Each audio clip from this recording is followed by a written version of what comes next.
5 versus 5? What kind of sicko is running this rumble? Hey, is there a doctor on hand? Ask it for my opponents. Wait, hold up. Are we getting paid for this? Hey guys, welcome back. We are playing Sett today, and in this video I will show you guys the Mathematically Correct Sett build. If you don't know what it is, then it basically revolves around building only AD, ability haste and HP. You are not building armor or magic resistance at any point in the game, guys, and that is because of your W. It basically allows you to store more grit based on how much maximum HP you have. And then of course it also scales with AD, so these two stats will allow you to deal a crazy amount of damage with your W later on. Basically you'll be able to one-shot an AD carry even though they're full HP. That's how much true damage you'll end up having with this build, and that's why it's so fun to use. So of course we have to get through the early game. He has a pretty strong early game as well, so it should not be an issue. You start with your E because it gives you really good trading. You get that free CC in your kit early game, so people will most of the time be zoned away from the minions. Especially against Aurelia, you have to watch out for her passive stacks. If she has a fully maxed out passive, then you just want to stay back because she's gonna out DPS pretty much everyone. Just have to let her push in here because it looks like she wants to keep the stacks up, and if she has to do that, then she has to push out the wave.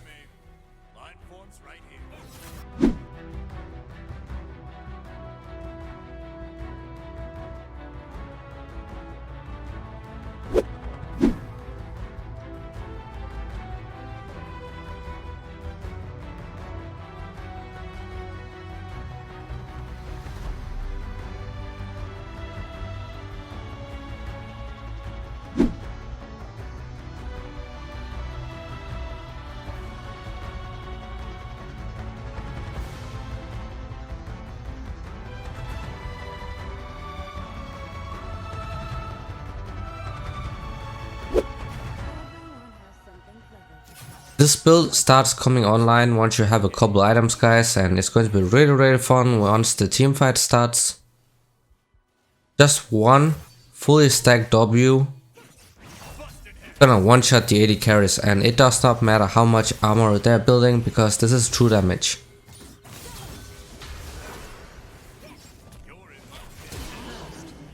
Wow, that was insanely close, but our jungler is a lifesaver. That's a really good gank. I actually think that he ended up saving us because Aurelia has way more attack speed than we do.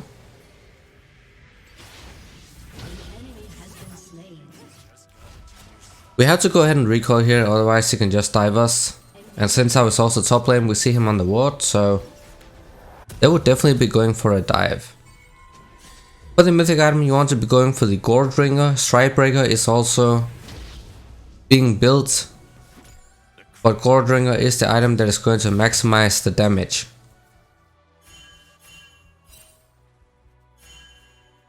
People are just building Strikebreaker in higher elos because this champion is not very reliable without having an additional gap closer or CC, and that's what you get from the Strikebreaker. But Gourd Ringer is the one that maximizes this build. It is the one that allows you to deal the most amount of damage. So remember, you never want to build armor or magic resistance because you want to be taking as much damage as possible so you can fully load out that W and then go Super Saiyan and one-shot people. If you build armor, guys, then of course it's going to reduce the amount of damage you take, and then it's going to be really difficult to load up that grid bar.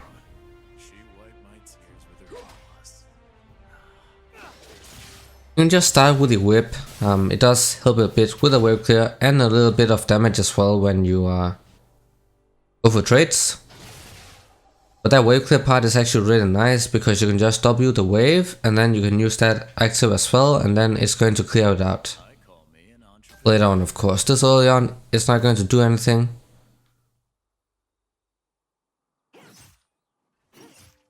And your Q is also an auto attack reset. So you go for 2 quick auto attacks and then immediately Q afterwards, so you reset that auto attack and get another auto attack off really fast.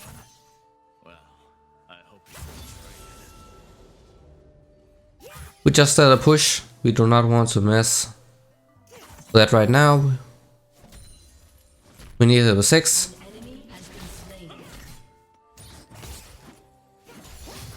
And we got the ultimate, so now we can go for engages. Hecarim is also going in, she does not have her flash up. Oh, that W just barely missed.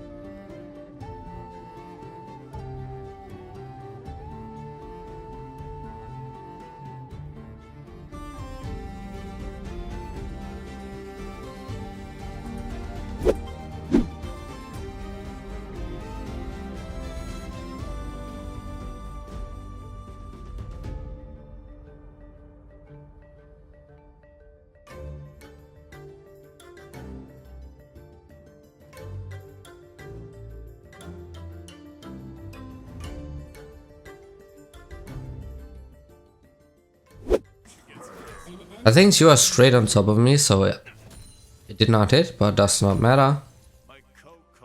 She is not respecting Hecarim's ganks because she does not have a flash up, so of course she will get camped.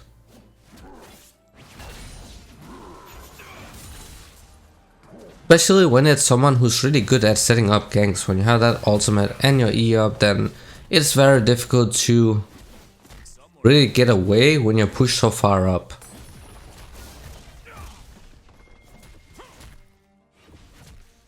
But we can go for another play actually. We also have a lot of gold. I'm gonna help him with the skull crab in case Sensao is here. He also helped topside, so just gonna help him secure. And Sensao did the Drake, so it's alright, we can walk back into top lane.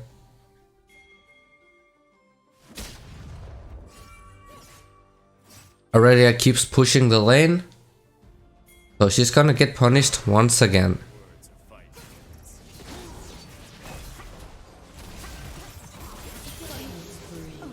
And there she goes.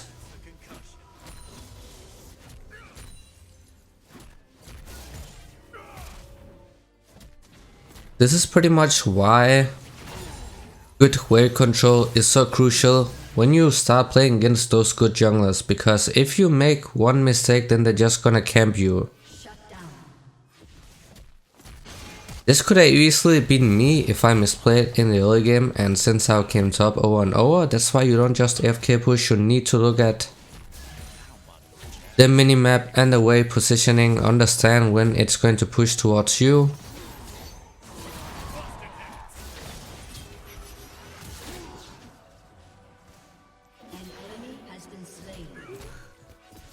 Aurelia is not able to do anything anymore, and I still have that ultimate up. So we can even go for another player once she respawns, but this is how brutal top lane is, guys. You really need a strong mental to play this lane. Especially if it's in high elo, because this is going to happen almost every single game if you make a mistake like this. I'll rip that cannon. But now, when we recall, we can get that gold ringer, so we finish that first core item. As I said early on, you have the option between gold ringer and the strike breaker. Thing is, for this build we are going for, then gold ringer is by far the best. It gives you the highest possible damage. Breaker is just to be more reliable with your engages, make it harder for the opponent to escape that slow. But for the damage, then it is Goredringer, and it also gives sustain.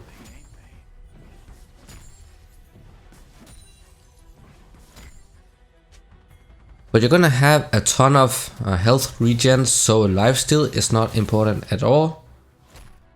Not a stat you really need, because you have so much health regen and you also have that active from Goredringer.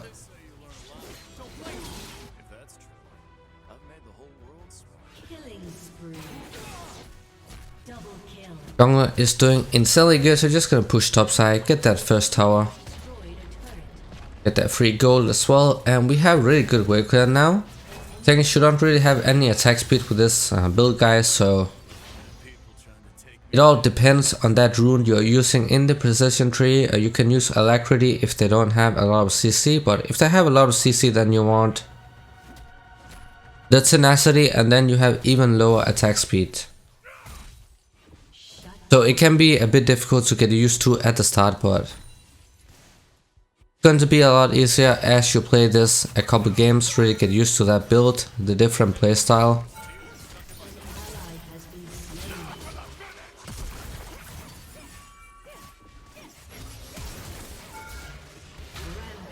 That's interesting, she survived with almost no HP.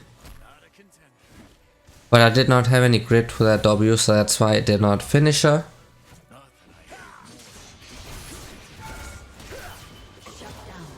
It's really unfortunate that I got CC'd at the end, because I had the Goredringer active and my W was also fully charged, so maybe I could have gotten a kill if I had like half a second more. Yeah, it is what it is, and of course you go for the lucidity boots because you want ability haste. As I said earlier, you do not want any armor or magic resistance, so these are the only boots you're going for every single game. If you need tenacity, then you go for that tenacity rune in the precision tree. You do not build mercs.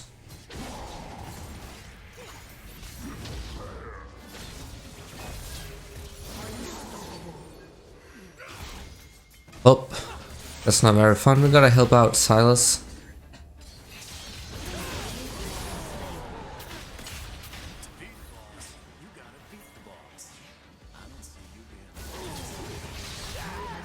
Oh, got the last hit. I'll take that. Free kill for us.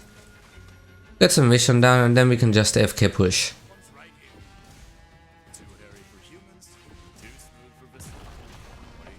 Now this build starts becoming really fun once you have Goredringer, Sterix Gauge, and then the Titanic. The Titanic is the item that converts some of your HP into AD, so you're gonna stack an insane amount of HP this game here, so you will also get a lot of AD just because of that item, and that's why it is so important.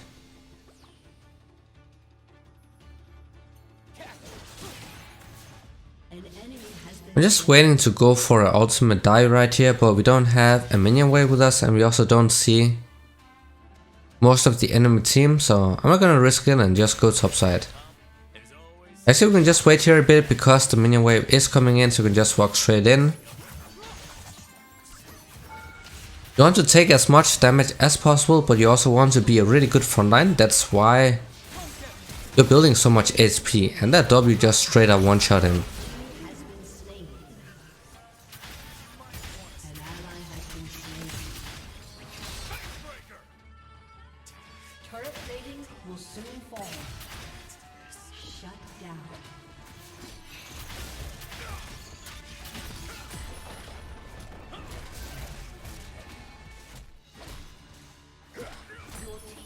And we got another tower, so just slowly taking down the objectives.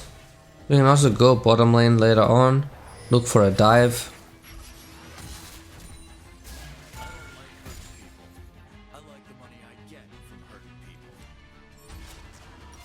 They're gonna get the Drake though because our jungler is dead, so they are prioritizing the objectives and getting the ones they can get. So they got 2 Drakes right now. Next one is the Infernal.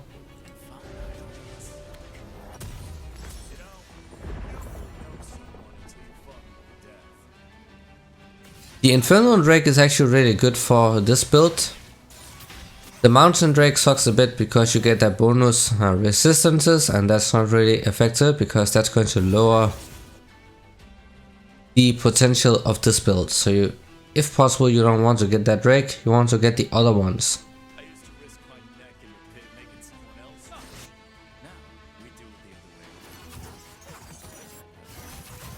way. Just overextended top side once again, so you can just flank it from this side. She's almost out of mana as well. An enemy has been slain.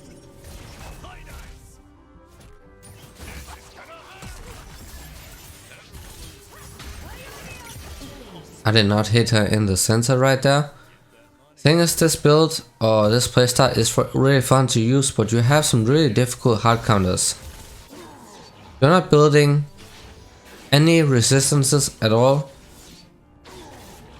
Only HP, so mobile champions who can deal a lot of maximum health damage, there will be a big problem for you. So basically Vayne, Fiora and such, you do not want to mess with that. Do not pick Sett into these champs. Just ranged top laners in general are a huge issue for this build. So if possible, you want to see what the enemy picks first. Anyone with max HP damage and true damage, you just want to avoid them if possible. But he's really fun to use against bruisers and squishy champions. You're gonna one-shot mages and AD carries with a single W later on in the game once your W is fully charged.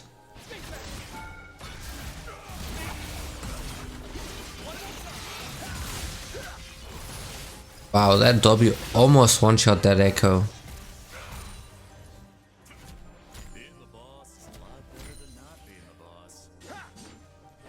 Still have the Gourd Ringer active, and of course is also on really low cooldown. I'm not sure what Silas is doing or what Sensor was going for with that ultimate. Maybe he thought that I was going for the dive. But you have really low cooldown on the mythic item as well, so even if you're low HP, then you're still able to tank for a lot.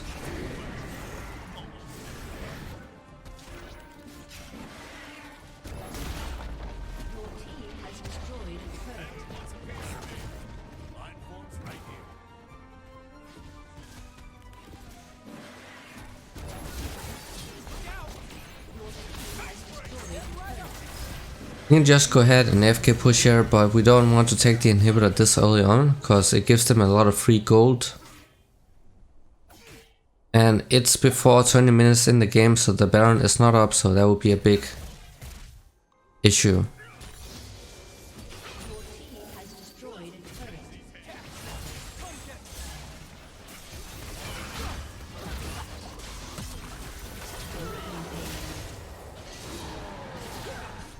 Oh, that's a weird ultimate by Hecarim. I guess that allowed him to survive.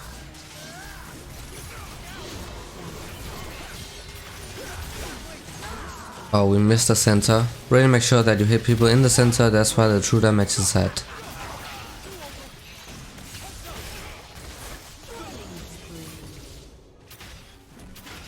But it can be really hard if the champions are mobiles, then because they will be running around, and that's why some people like to use the Stride Breaker, because it gives you that massive slow. Or you can also combine that with your E into the W. If you get the hard CC off on your E, then it's almost a guaranteed W.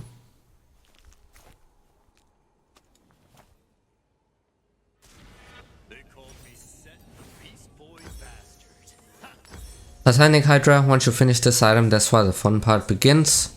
Of course, it also gives you a lot better wave clear because you get that AoE on your damage. So you can push out waves even faster. But most importantly, it gives you AD and it gives you HP, and it also converts some of your HP into attack damage. That's why you're gonna really start one-shotting the AD carries. Now Israel is a bit difficult because he builds HP, so he's gonna be tankier than pretty much every other AD carry. But everyone else just gonna get straight up one shot with a single fully stacked W.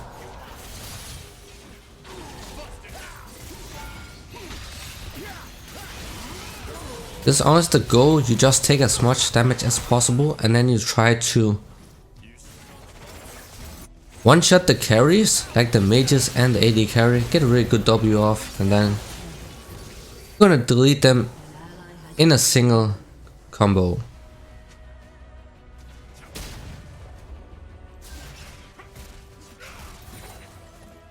Being the boss is a lot better than not being the boss.